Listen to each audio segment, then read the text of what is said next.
Depuis un an, celle qu'on surnomme la reine des influenceurs, Magali Berda, est victime d'une immense campagne de haine sur les réseaux sociaux. Et aujourd'hui, elle vient donc dire stop au micro de France Info. Bonjour Magali Berda. Bonjour. Vous êtes la patronne de l'agence d'influenceurs Shona Evans. Le magazine Forbes vous a désigné il y a 2 ans comme l'une des femmes les plus puissantes de France.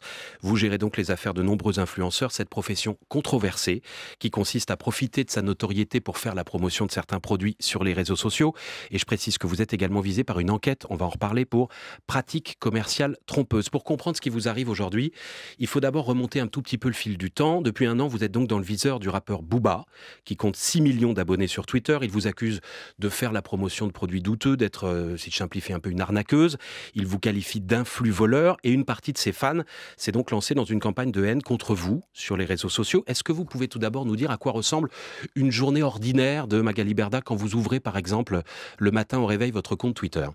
Déjà, c'est une angoisse, hein. C'est un mal de ventre tous les matins, un mal de ventre tous les soirs. C'est des messages d'appel à la mort, décapitation, au suicide, appel au viol, avec mes données, des éléments confidentiels qui sont dévoilés sur les réseaux sociaux, des Votre montages. adresse ?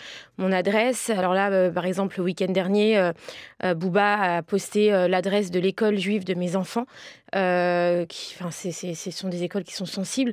Et aujourd'hui, ça a accumulé plus de 4 200 000 vues, puisqu'on voit les vues sur Twitter. Donc, il y a 4 millions de personnes qui connaissent l'adresse de l'école de vos enfants. Exactement. Et on a signalé, par exemple, ce tweet à Twitter, parce que ça met en danger mes enfants et l'école, bien évidemment. Et le tweet est toujours aujourd'hui en ligne sur Twitter. Vous avez une idée du nombre de messages total que vous avez reçus depuis un an ? De messages d'insultes ou de menaces ? On a plus de 120 000, je crois, depuis un an.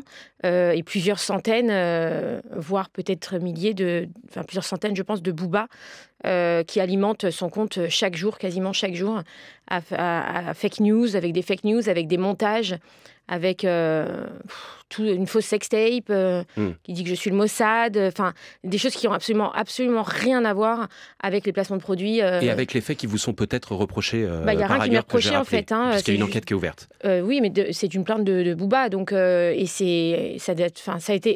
l'enquête a démarré bien après ma plainte. Sa plainte a été posée bien après la mienne, donc c'était comme en réponse à la mienne, en fait. Alors, vous avez porté plainte à de nombreuses reprises contre ceux qui vous harcèlent également. Il y a une vingtaine de personnes qui sont convoquées prochainement devant la justice, ce qui fait déjà de votre affaire la plus importante campagne de cyberharcèlement en cours. Aujourd'hui, vous avez décidé d'aller plus loin. Vous attaquez Twitter en justice pour complicité de harcèlement moral aggravé. Pourquoi ?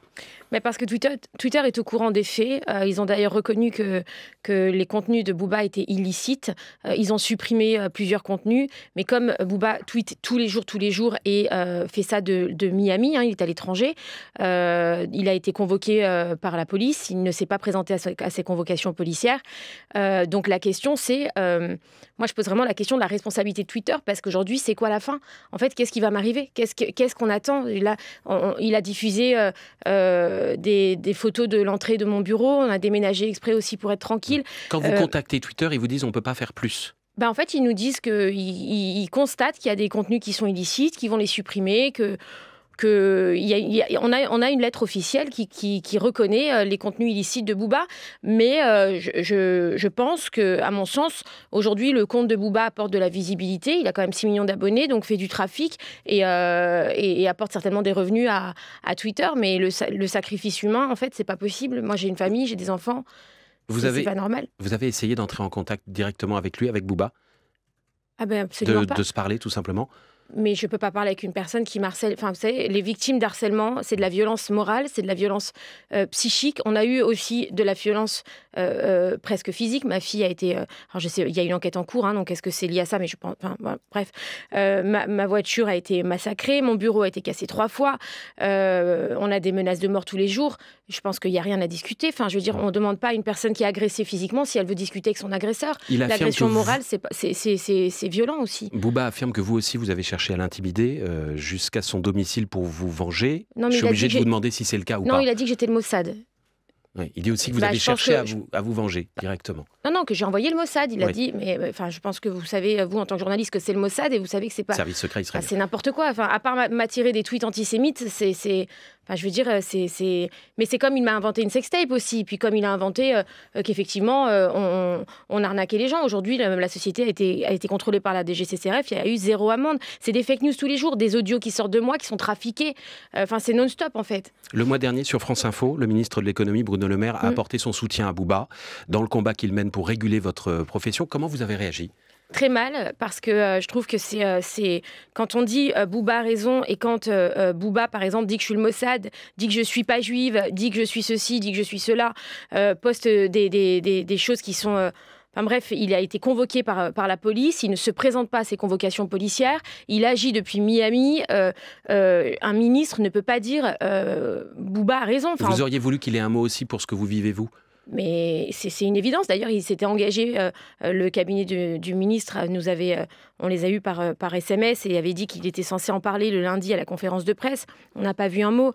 Bref, c'est un ministre aujourd'hui doit porter les valeurs de la République. Je me demande pourquoi il y a si peu de monde qui vous défend parce que tout le monde a peur de Booba. Parce que vous êtes dans le milieu de la télé-réalité, parce que les gens ont peur de Booba, parce que vous n'avez pas une tête de bonne victime.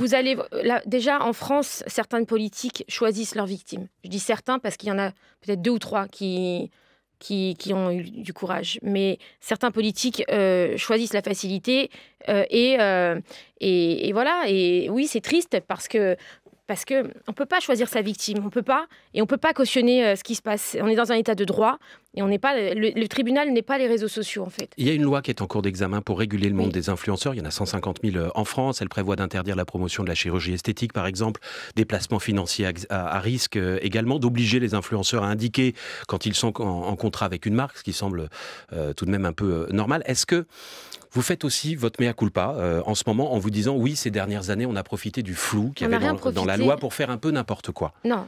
Alors, moi, ça fait des années que je demande la régulation des placements de produits.